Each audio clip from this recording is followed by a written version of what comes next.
भारत का शेयर बाजार पहले बहुत अच्छा रिटर्न देता था और निवेशकों को अच्छा फायदा होता था, लेकिन अब पिछले एक साल से बाजार में खास बढ़ोतरी नहीं हुई है। पिछले एक साल में सेंसेक्स और निफ्टी ने लगभग फ्लैट रिटर्न दिए हैं। मतलब कि जो स्टॉक पहले पैसा बनाने वाले लग रहे थे, अब उनका दाम जो है वो बढ़ना बंद हो गया है।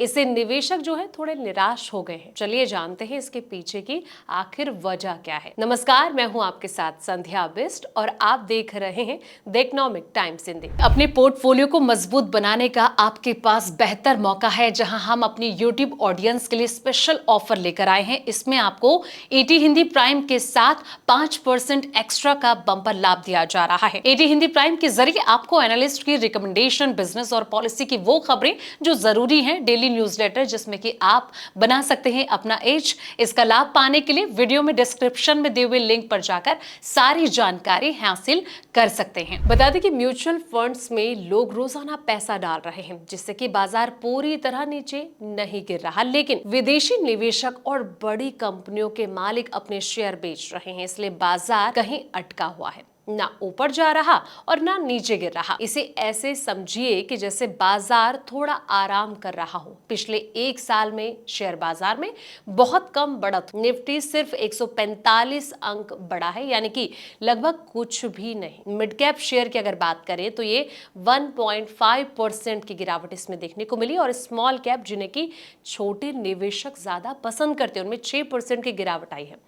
निफ्टी नेक्स्ट 50 ने तो 9% तक निवेशकों का पैसा डुबा दिया। सबसे ज्यादा नुकसान सरकारी कंपनियों यानी कि पीएसयू के शेयर्स में हुआ। जैसे ही सरकार ने नए प्रोजेक्ट्स पर खर्च कम करके लोगों की खरीदारी ध्यान दिया, इन कंपनियों के शेयर जो है वो 16% से भी ज्यादा टूट गए। मार्सेल इन्वेस्टमेंट मैनेजर के chief of quantitative research Krishnan VR ने ईटी मार्केट से कहा कि पिछले साल सितंबर के अंत तक वैल्यूएशन अपने उच्चतम स्तर पर था और कॉर्पोरेट आय बढ़ोतरी मिड सिंगल डिजिट पर सिमटने के कारण ये कोई आश्चर्य नहीं है कि पिछले एक साल में इक्विटी इंडेक्स लगभग स्थिर रहे हैं।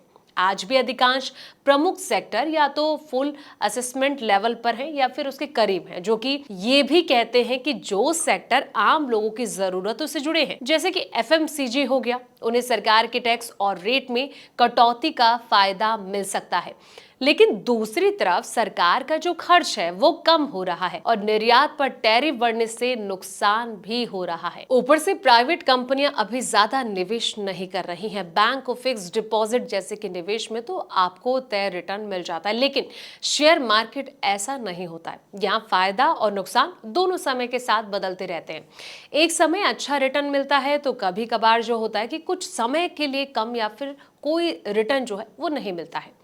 यूटीआई एएमसी के अमित कुमार प्रेमचंदानी का यह कहना है कि इस समय बड़ी कंपनियां यानी कि लार्ज कैप्स के शेयर की कीमतें अब फेयर वैल्यू यानी कि संतुलित स्तर पर पहुंच चुकी है। मतलब ये कि इनकी जो कीमत है अब बहुत ज्यादा नहीं लगती है, लेकिन छोटे और मिड साइज जो कंपनियां हैं इनके शेयर अभी भी काफी महंगे हैं। उनके म्यूचुअल फंड की इन हाउस रिसर्च टीम अब 65% से लेकर 70% तक पैसा शेयर बाजार यानी कि इक्विटी में लगाने की सलाह दे रही है। ये पिछले कुछ महीने से 5% बढ़ा है, यानी कि वे अब शेयर बाजार में थोड़ा ज्यादा भरोसा दिखा रहे हैं। तो फिलहाल इस वीडियो में इतना ही। ऐसे तमाम वीडियोस के लिए आप देखते रहें द इकोनॉमिक टाइम्स हिंदी।